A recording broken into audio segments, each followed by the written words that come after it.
Хей, бәріңе сәлем оқушылар, микрофонда Мадияр Тұрғанұлы. Бүгін бізде тест-центрдің тегін нұсқасы PropEnt тест-центр KZ сайтындағысы. Сізде тегін тапсыра аласыз.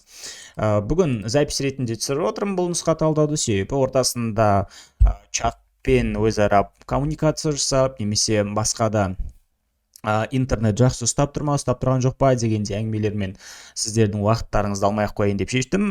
Себебі ұбт-ға өте аз уақыт қалды, сол себепті бүгін четко тек қана нұсқа талдауды бастан аяқ тез, бірақ тиянақты қарап тастау үшін осындай қысқа нұсқа талдау жасап отырмын. Жарайды, давайте бастайық. Кэш жады орналасқан құрылғы. С варианты дұрыс болады, процессор. Егер де кэш жадының үшінші деңгейлі бөлігі орналасқан жер дейтін болса, онда аналық тақшаны белгілейсіздер. Но если просто кэш жады орналасқан құрылғы деп келетін болса, онда процессорды белгілейсіздер. Кэш жадының L1, L2 деңгейлері осы процессордың ішінде орналасады кэш жадының екі бөлігі. Ал егер атамұра баспасы бойынша келетін болса, онда SRAM деген бөлігі сұрайды. SRAM бөлігі ол аналық тақшада орналасады. Осындай түрлері бар. Алматы кітап және де атамұра кітаптарында кішкене әртүрлі ақпараттар бар бұл кэш жадысына байланысты. Енді компьютер ақпарат алу үшін және де сервисімен басқа желідегі компьютерлермен байланысатын компьютер деп келсе, оны біз жұмыс станциясы деп белгілейміз. Екіншінің жауабы бізде С вариант екен. Келесі сұрақ, қуаттылығы 64 символдық алфавиттегі бір символдың ақпараттық салмағы. Давайте біз бұны мына жақта жазайық. Бізде n тең 64-ке, ал бір символдың ақпараттық салмағы ол бізде x қандай деп тұр. n тең болады 2-ның x дәрежесіне, n-ның орнына 64 қоямыз, тең болады 2-ның x дәрежесіне. 64 дегеніміз 2-ның 6 дәрежесі, тең болады 2-ның x дәрежесіне, бізде x тең болады екен 6-ға. Жауап бізде 6 бит. 6 бит, Д варианты дұрыс болады. Қуаттылығы 8-ге тең алфавиттің әрбір таңбарсының салмағы тура осындай шығатын есеп, то есть n тең 8-ге. Мынадан анықтай саласыз. 2-ның x дәрежесі тең дейміз сразу. Давайте 8-ді 2-ның кубы да жазайық. X тең болады 3-ке мұнда. Дұрыс жауап бізде 3 бит болады сонда. Келесі, төмендегі сандарды өсу ретімен орналастыр дейді. Бізде 30-ды түрлендірудің қажеті жоқ, ондық санау жүйесінде тұр екен, қалғандарын ондық санау жүйесіне қарай түрлендірейік. Давайте, бізде бірінші сан 37, 8-дік санау жүйесінде разрядтарын жазамыз. 8-дің 1 дәрежесі көбейтеміз астындағы санға, 3-ке көбейтеміз, қосамыз. 8-дің 0 дәрежесі міне, көбейтеміз астындағы санға, көбейтеміз 7. Мынау бізде санның 0 дәрежесі 1 болып кетеді, сол себепті оны өшіп тастай салайық. 8 жерде 3-ім 24, қосамыз 7, тең болады 31. Келесі сан бізде 11101 дейді. 11101. Разрядтарын жазамыз. И давайте 0-дерін қысқартып жіберейік. 2-ның 4 дәрежесі, қосамыз 2-ның кубы, қосамыз 2-ның квадраты, қосамыз 2-ның 0 дәрежесі. Мынау бізде сразу 1 деп жазылайық. 2-ның 4 дәрежесі 16, қосамыз 8, қосамыз 4, қосамыз 1. Так, 28, 29 болады. Окей. Келесі 17 саны 16-лық санау жүйесінде тұр. Бұл бізде 0, 1 разрядтарын жазамыз. 16-ның 1 дәрежесі көбейтеміз 1-ге. Көбейту 1 жазбай қойсақ та болады. 16-ның 0 дәрежесі 1 болады. Көбейтеміз 17-ге. Плюс 7-ні жазамыз астына. 6-ға 7-ні қосамыз 22 шығады мұнда. Ойбай, 23 шығады.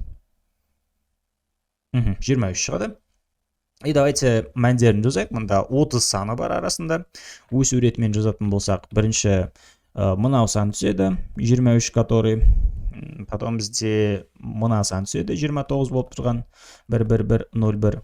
Сосын бізде 30 түседі. Сосын 31 түседі. Ол бізде 37, 8-дік санау жүйесінде. Бұл бізде 31-ге тең екен.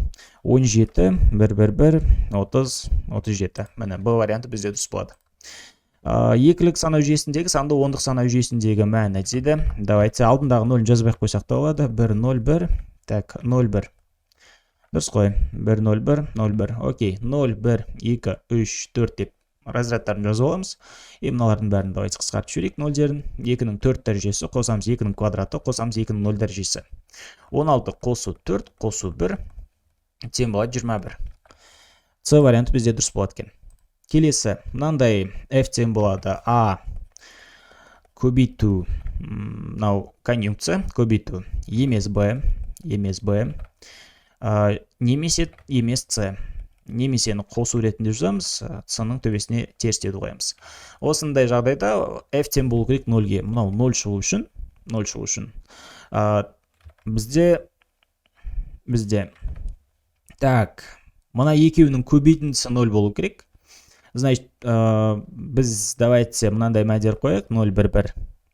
То есть, сонда теңдік белгісін қоямыз, а-ның орнына 0 түседі, көбейтеміз, 1-ді терістейміз, қосамыз, 1-ді терістейміз. И получается, мына екеуі бізде не істейді, 0 болып кетеді, мынау бізде 0 болып кетеді, и получается бізде 0 шығады. То есть, бізде 0, 1, 1 деген Б вариантында тұр екен. 8-ші сұрақ, with операторының қызметі. With операторы файлды сразу ашып, with операторының жұмысы біткенде сразу жауып тастауға мүмкіндік беретін оператор болып саналады, файлды ашуға байланысты осындай. А варианты файлдағы барлық жолдарды бірден оқиды және тізім жасайды. Жоқ, бұл with операторының жұмысы емес. Файлды оқу және жазу режимінде ашады. Жоқ, open функциясы ол. Жолдың белгіленген бөліктерінің тізімін қайтаратын бос орындарға немесе символдарға бөледі. Жоқ, ол бізде with-дің жұмысы емес. D вариантында файлды автоматты түрде ашады және де жұмыс аяқталғаннан кейін оны жауып тастайды. Осы сәйкес келіп тұр. Айтпақшы, егер де жылдың соңына қарай уже тапсырмалар таусылып, қай жақтан тестілерді табам деп ойланып жүрген болсаңыз, годный жақсы нұсқалар уже таусылған болса, онда бізде платформада 16 пробный бар. Информатика пәнінен әрқайсысын ашып тапсыра аласыз, және де 16 пробныйдың бәрінің талдауы да бар. То есть, мына мысалы ашасыз 5-ші нұсқаны, начать дейсіз. Нұсқаны тапсырасыз мысалда. Нұсқаны толыққанды тапсырып болғаннан кейін сіз келесі несіне қарай өтіп талдауын көре аласыз. Келесі видеода уже осы нұсқаның толық талдау видеосы тұрады. 1 сағат 11 минут екен мынау. То есть осындай бізде 16 нұсқа бар платформада, және де 16-сының талдауы бар. Одан бөлек ар жағында бонусқа тағы да 16, 4, 3, 7 нұсқа талдау бар. Олар YouTube арнада жоқ, олар грант ОБТ-да келген сұрақтар бойынша, және де апробациялық нұсқалар. Олардың бәрі YouTube арнада жоқ, приватты курстың ішіндегі нұсқа талдаулар. Соларға тоже сіз доступ ала аласыз.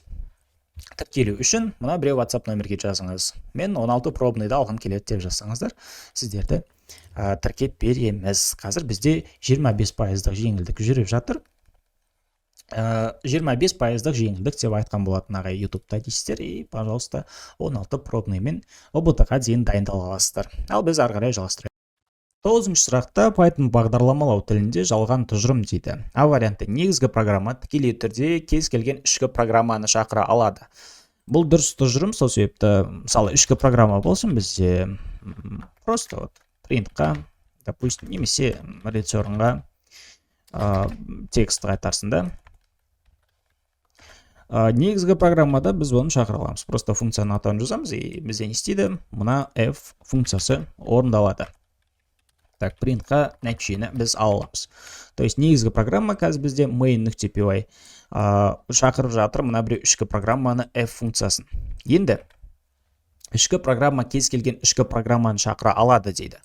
Иә, себебі мысалы біз басқа да f бірінші функцияны жазамыз, и оның ішінде біз так, давайте принтқа f-ті шығарайық. То есть мына f1-дің ішіне тығып жібереміз мына принтті. Потом принтқа екінші программа дейік, екінші прок дей салам. И давайте f1-ді шақырайық. F1-ді шақырайық. Пусть осам, вот, текстта и екінші прокта екеуде орындалып тұр. Не істедік біз? f1-дің ішінде f функциясын шақырдық. Ішкі программа өзін өзі шақыра алады, я өзін өзі шақыра алады. Ол рекурсиялар, мысалы, мына жақта бізде жылдам сұрыптаудың несі тұр, коды тұр, и ол жерде ретернда осы сұрыптаушы функцияның өзін өзі шақырып жатқандығын көріп тұрмыз. Бұл бізде рекурсия құбылысы деп аталады. Д варианты: негізгі программа жанама түрде өзін өзі шақыра алады. Мынау бізде жалған тұжырым болып саналады. Сол себепті Д вариантын белгілейміз, и давайте ары қарай кеттік. Жүйелік программалық жасақтама ол операциялық жүйелер. Графикалық редакторлар олар қолданбалы. Программалық жасақтамалар, электронды кесте тоже қолданбалы. Программалық жасақтама, ал программалау тілдері ол аспаптық немесе инструменталды программалық жасақтамалар. 11-де деректер қорында кестелердің арасындағы реляциялық байланысқа жатпайтын байланыс. Негізі мұнда 4-еуде жазылған кітап бар. но біз көптеген баспаның ақпаратына сүйенетін боламыз. Бізде біреуден біреуге деген бар, біреуден көпке деген бар, көптен көпке деген бар, ал көптен біреуге деген тұжырым жатпайтын вариант болып саналады. Ал кейбір баспаларда төртеудің төртеуде жазылған. Но көпшілік баспада бізде мына үшеу болғандықтан төртіншісін біз не істейміз, жатпайтын форматқа келтіреміз. Көптен біреуге жоқ деп санайық. Окей. Деректер қорындағы мәліметтер типі float, жылжымалы өтірмен шамамен үлкен емес сан. Жылжымалы өтір деген ол цифры с плавающей точки деп аталады орысша. Қазақшаға дұрыстап аударатын болсақ, бөлшек сан, бөлшек сан. Үлкен емес, бөлшек сан. Осыны білдіріп тұр А варианты. Б варианты ұзындығы 0-ден 255 таңбаға дейін бекітілген бөлім, бұл бізде char типі. Уақытты сақтауға арналған дерек типі, ол бізде time. Ұзындығы 0-ден 255 символға дейінгі айнымалы бөлім, ол бізде varchar. Сол себепті А варианты бізде дұрыс болады. Select жұлдызша from students, where name like a деп тұр. То есть А әрпінен басталатын барлық есімдерге, А әрпінен басталып тұрған барлық есімдерді табады да, сол жолдардың бәрін қайтарады. То есть бізде аты жөні А әрпінен басталатын оқушылар бойынша барлық өрістер қайтарылады деген А вариант сәйкес келіп тұр. Б вариантында бағанның атауында А әрпі бар кез келген өріс жоқ. Бізде А әрпінен басталатын оқушылар аты жөні не қарайды, и соған байланысты жолдар қайтарылады. Так, бірінші жазба емес, бір өріс емес. Окей. 14. Деректерді есептеумен бір өріс емес дегенді мұнда былайша айтайық, мысалы бізде бірнеше өріс болуы мүмкін, жұлдызша сол бірнеше өрістің бәрін таңдайды. Сол себепті бір өріс бізде тоже дұрыс болмайды. Келесі 14. Деректерді есептеу мен талдауға арналған Excel-дің арнайы құралы. То есть есептеу мен талдауды біз не арқылы жүзеге асырамыз? Формула арқылы жүзеге асырамыз. Excel-дегі қарапайым құралы осы формула екен. Шартты форматтау, диаграмма, сілтеме, олар мына жақта есептеу мен талдауды формула сияқты атқара алмайды. Даже диаграммалар просто көрініс береді, шартты форматтау тоже көрініс береді, сілтеме ол просто нұсқайды. И бізде есептеуді по сути орындай алатын мұнда только формула. Ақпаратты веб-бетке көрсету үшін қолданылатын JavaScript функциясы document write. Б вариант дұрыс болады. Кәдімгідей веб-сайтыңызға мәлімет шығады. И балқыма терезде емес, балқыма терезе ортасында 4 пұшты болып шығады. Оповещение болып шығады, уведомление болып шығады. Ал document write кәдімгі мына жақта, мысалы Тұрганов Мадияр Тұрганұлы деп веб парақшада жазылып тұр ғой, дәл солай веб парақшаға жазып береді. И мұнда confirm prompt alert деген бұл үшеуі балқыма терезеде шығады. Уведомление ретінде, всплывающее окно ретінде шығады. Ал document write ғана бізде веб парақшаның өзіне шығады. Так, бізде мынандай IP берілген, маскасы drop 24 деп тұр, ішкі желі адресін тап деп тұр. Біз оны, давайте былай жазылайық. 215, 128, так, 255, 106, /24. Мына 24 дегеніміз алғашқы 24 биті бірге тең деген сөз. 4, 5, 6, 7, 8, точка, 1, 2, 3, 4, 5, 6, 7, 8, точка, 1, 2, 3, 4, 5, 6, 7, 8. 24 битін жаздық. Қалғандары бізде нөлдер деген сөз. Соңғы актет бізде полностью нөлдер. И получается 215, 128, 255, 106 дегендер мұнда түседі. Сәйкесінше бұлардың арасында биттік көбейту жүзеге асады. То есть 215-ті екілік санау жүйесіне түрлендіресті. Потом астындағы әрбір 8 биттік сан шығады жоғы жақта. Сол 8 битінің әрбір битін төмендегі әрбір битке көбейтесіз. Әрбір битті астындағы әрбірі 1 болғандықтан, жоғар жақтағы биттердің өздері шығады. Получается, мұнда 215-тің өзі шығады, 128-тің өзі шығады, 255-тің өзі шығады. Ал мына жақта бәрі нөлдерге көбейтіліп кетеді, мына 0 болып шығады. И бізде мынау ішкі желі номері 215, 128, 255, 0 деген мына D вариант келіп тұр. 17 сыныпта екілік санау жүйесіндегі оқушылардың сандары көрсетілген, барлық оқушылар санын анықтау керек екен. Мұнда по сути сіз прямой қоса салсаңыз болады, но либо бәрін аласыз, ондық санау жүйесіне түрлендіресіз, қосасыз, қайттан екілік санау жүйесіне түрлендіресіз. И получается бізде былай, и оған қосамыз былай, мен курста оқушыларға көрсеткен болатын, прямой қосып жіберсе болады. 1-ге 1-ді қосамыз, 0 түсіп 1 ойда, 0-ге 1-ді қосамыз 1, ойдағы 1 мен мына жақта 10 түседі, и получается вот мынандай сан шығады. Потом бізде оған қосамыз также осындай санға. Мына екеуі бізде 0 болады, 1-ге 1-ді қосамыз 10, 1 ойда, 1-ге 1-ді қосамыз 10, ойдағы мен 11. И получается бізде мынандай сан анықталды. Так. Бір жерде қате кеткен секілдім. 1-ге 1 10, 1 ойда, 0-ге 1 1, ойдағы 1 мен 10, 1-ге 1 10, ойбай кешірім сұраймын мына жақта. 10 болады. Потом қосындысын анықтаймыз. Так, 0 0 0, 1-ге 1 10, 1 ойда, 0-ге 1 0, ойдағы мен. Так, 1 ойдағы мен 10 болады. И 1-ге 1 10 болады. Сонда бізде мынандай нәтиже шығады. Так, бар ма ондай? Вот, міне тұр. С варианты шықты. Прямой қосса болады өстіп. Но либо сіздер аласыздар. Мынау бізде 0 1 2 3 деп жазасыздар. Мына екеуін қысқартып жібересіздер. 2-нің кубы қосамыз 2-нің 0 дәрежесі. Тең болады 8 қосамыз 1 9 болады. Потом бізде мынандай сан бар. И бізде мынандай сан бар, я. 0 1 2 3 дейміз. Мына екеуін қысқартып жібереміз. 2-нің кубы қосамыз 2-нің квадраты. Получается 8 қосу 4 12 болады мынау бізде. 0 1 2 3 дейміз. Мынаны қысқартып жібереміз. 2-нің кубы қосамыз 2-нің квадраты, қосамыз 2-нің 0 дәрежесі. Мынау 3. Давайте дұрыстап жазайық та. 3. 8 қосу 4 қосу 1 12 13 болады, е? Так. Ойбай тұра тұрыңдар. 8-ге 4 12. Жоқ, 2 емес, 1 дәрежесі. 8-ге 2 10, ойдаймен 11 болады мұнда. 9-ға 11 20 32 болады, е, үшеуінің қосындысы. 32-ні түрлендіреміз. Қайттан екілік санау жүйесіне. Так, 16-тан береміз, минус 32. 0 қалады, 2-ге бөлеміз. Так, 8-ден береміз, минус 16. 0 қалады, 8-ден 2-ге бөлеміз. Тағы 4-ден береміз, минус 8. 0 қалады, 2-ге бөлеміз. 2-ден береміз, минус 4. 0 қалады, 2-ні 2-ге бөлеміз, 1-ден береміз, минус 2, 0 қалады. И кері қарай жинаймыз, бізде вот мынандай сан шықты, 1 0 0 0 0, е. Міне, тура сол С вариантын біз былай да шығардық, и прямой қоса салсақ та болады былайнан. Просто асықпаңыздар, асықпай қоссаңыздар, оңайда мынандай есептерді сразу шығаруға. Так, келесі сұрақ бізде логикалық функциялардың мәні дейді. Давайте қарап өтсек. Мынаны давайте скриншоттап алып салайын да мен. Мен шығара қояйық.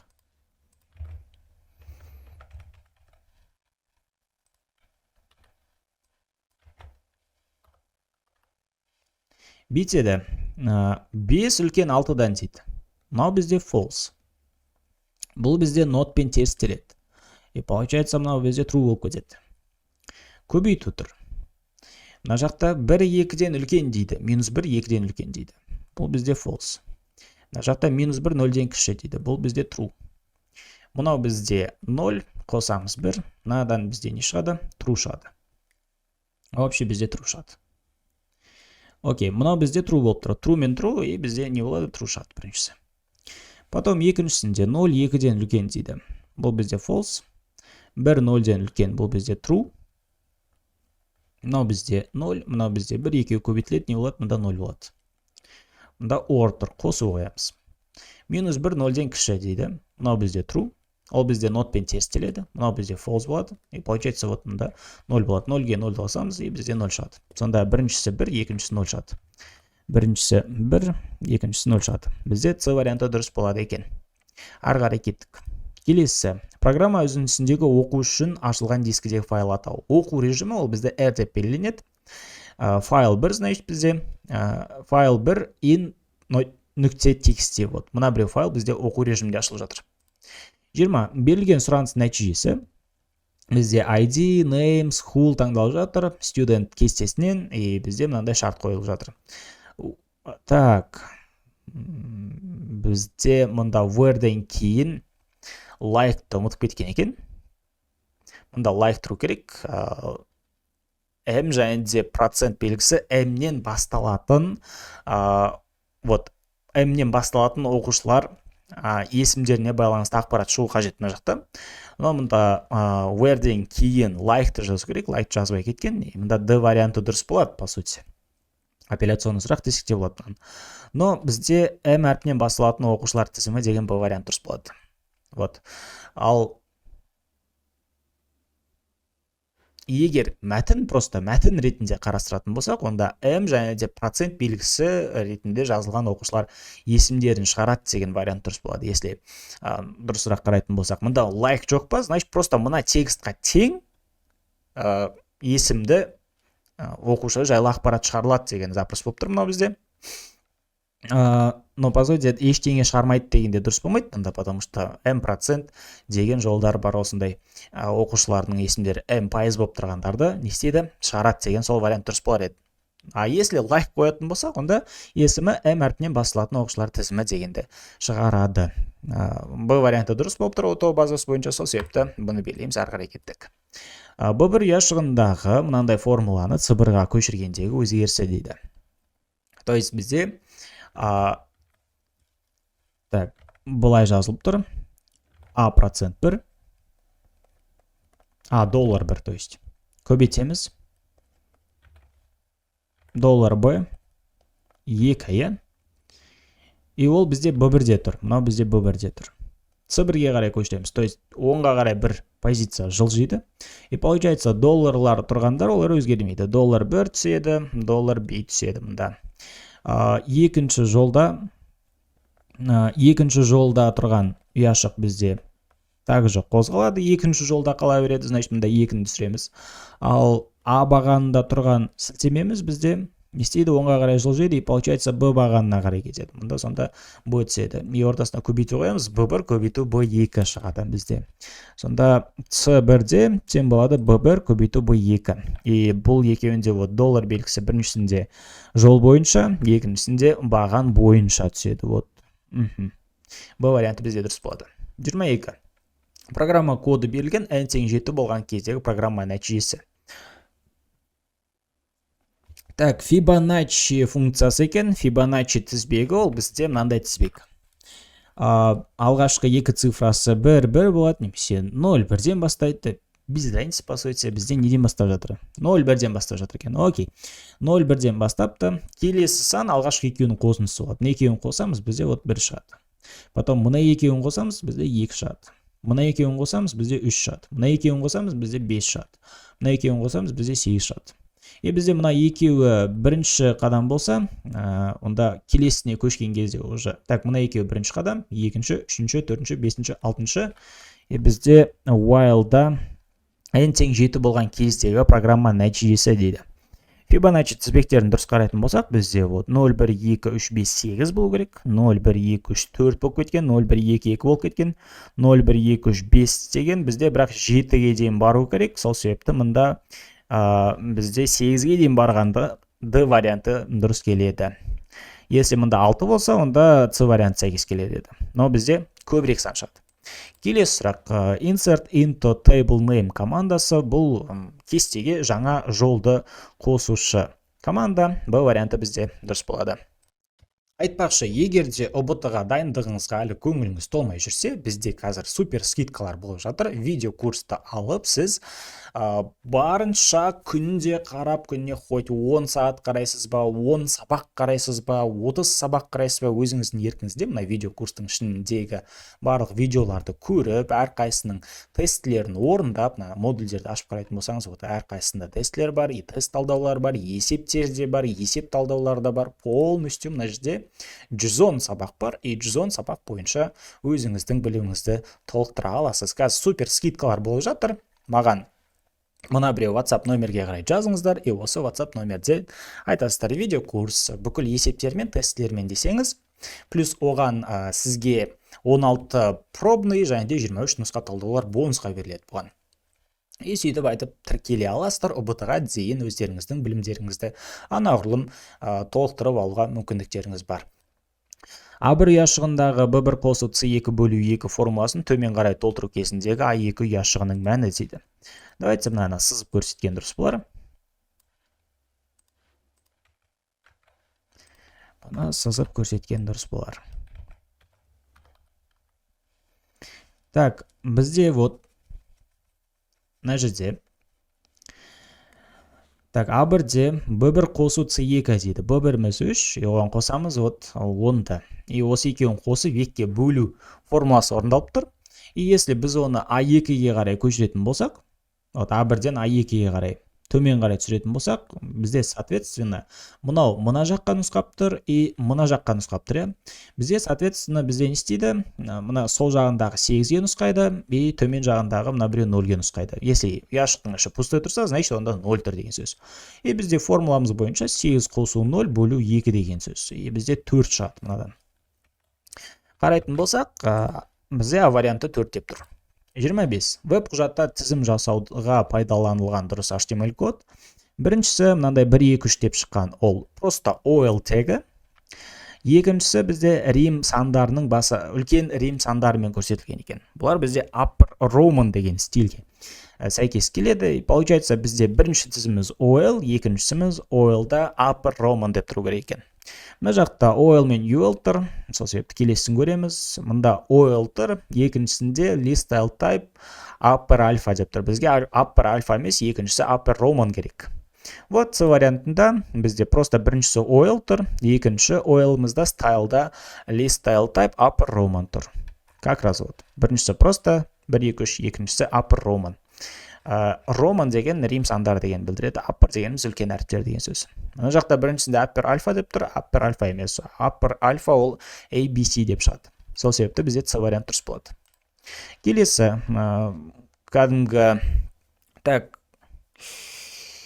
осы наурызда ма, қаңтарда ма келген контекст бұл, по сути, тот же самый нұсқа деп жатыр оқушылар. Если мынау сіздерге наурыз ұбт-да либо қаңтар ұбт-сында ма, кажется, наурыз деп айтты. Наурыз ұбт-сында келген нұсқа болса, оңай нұсқа түскен сіздерге, значит. Если аз алсаңыздар, значит, прям жақсы дайындалмағансыздар әлі деген сөз. Сол себепті жақсылап дайындалыңыздар. Мынаның бәрі оңай. Уже жақсы дайындалған оқушы үшін мынаның бәрі оңай кетеді, бір 10-15 минутта даже белгілеп тастауыңыз да мүмкін, если прям мықты білетін болсаңыз. Так, окей, бір күні Сәния мәтіндегі соңғы символды өшіретін backspace кодын жасағысы келді. Ол үшін Сәния мынандай айқұлақ белгісін қолдануды жөн көрді. Ол өзінің барлық таныстарына мынандай типтегі сөздерді берді. Осы мәселені шешуге оған достар көмектесті. Бізде мынандай код тұр. Программадағы пайдаланушы функциясының атауы дейді. Мұнда функциямыз атауы жол тазалау деген. D варианты. По сути, мына код не істейтіндігіне қарамай-ақ сразу жауап бере аламыз мындай сұрақтарға. Pop әдісінің қызметі, pop әдісі тізімнің соңғы элементін жояды. Если мұнда аргументін ештеңе қабылдамаса, просто өз пустой жақшамен тұрса, онда массивтің соңғы элементін жойып тастайды. Немесе сөз тіркесінің соңғы элементін жойып тастайды. И получается бізде тізімдегі соңғы элементті жою деген D вариант дұрыс болады. Жолдарды біріктірмейді, соңынан қоспайды, соңынан қосушы ол append. Жолдарды біріктіруші ол бізде просто конкатенация плюс белгісі, либо join арқылы біріктіруге болады. Жолдарды бос орын арқылы ажырату ол бізде splittің жұмысы. Келесі сұрақ. Код фрагментіне K үшін орындалатын итерация саны. Итерация бізде әрбір символға тексеру жүргізіп жатыр мұнда. For symbol in K деп тұр, вот как раз міне. K жолының ішіндегі әрбір символ үшін бізде тексеру жүріп жатыр if пен elif-та.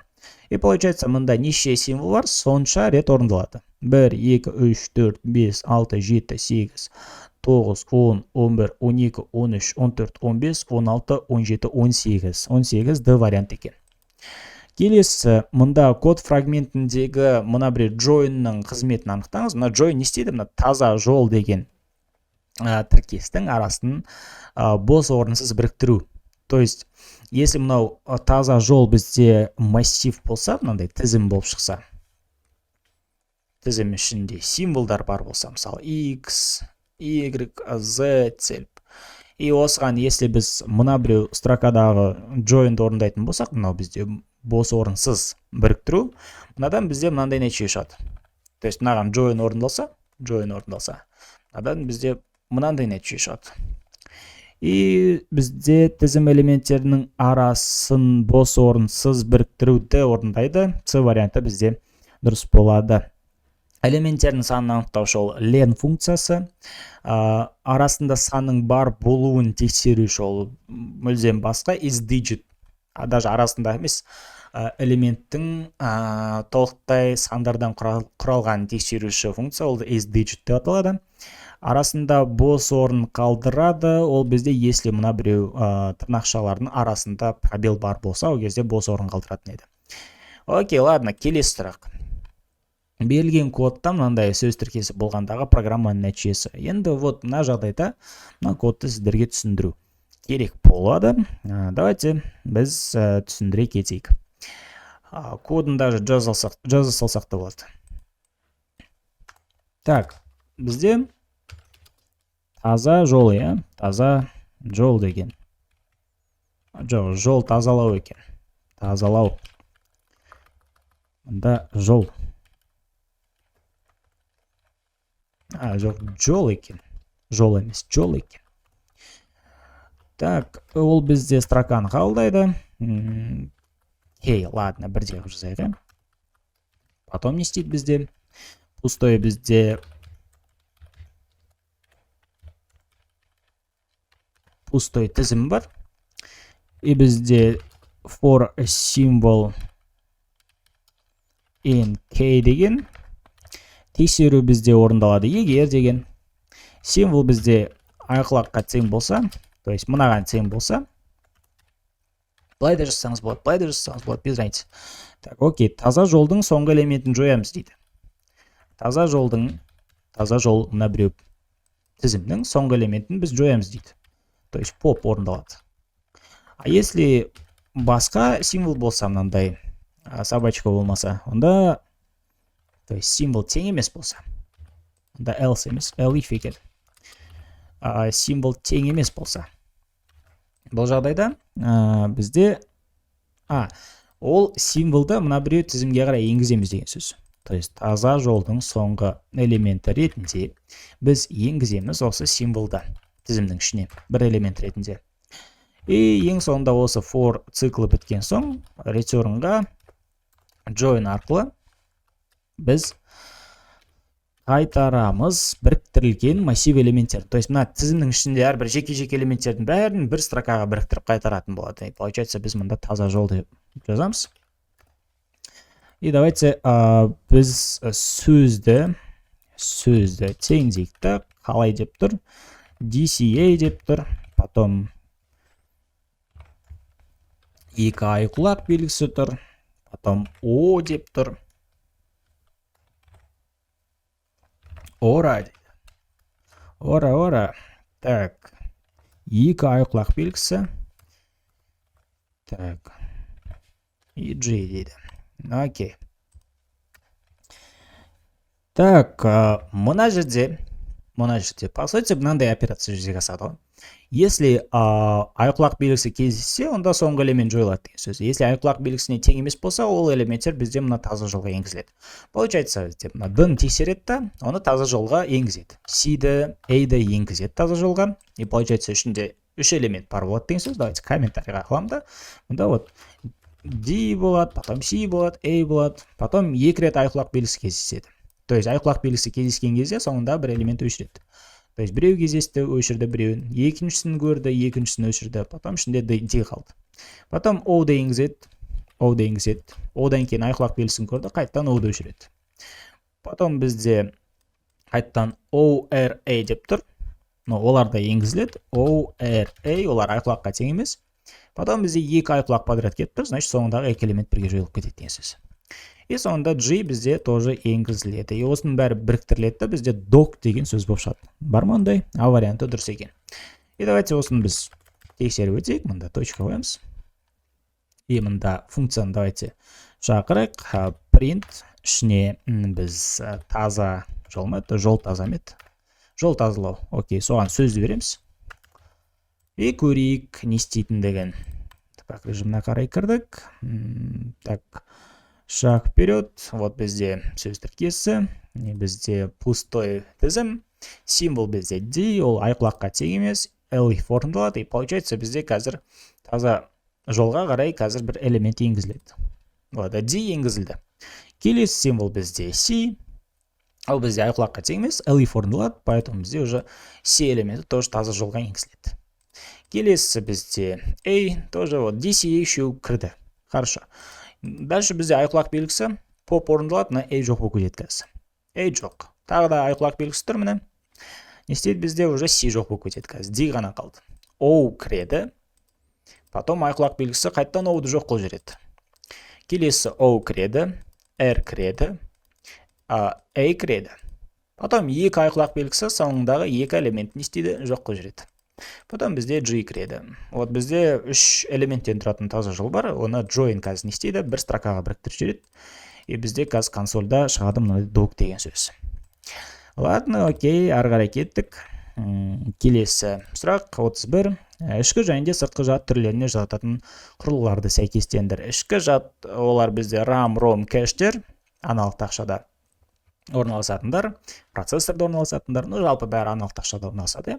Сыртқы жад, кстати, сыртқы жадта қатқыл дискта ішінде орналасады, но просто SATA 2 кабельмен аналық тақшада тікелей интеграция жасалмаған, ол SATA 2 кабельмен тұрады. Но M.2 интеграция жасалған, но просто объем үлкен болғандықтан сыртқы жад категориясына кіріп кетеді. И получается бізде сыртқы жадқа қатқыл диск кіреді, оптикалық диск кіреді, флеш жадысы кіреді.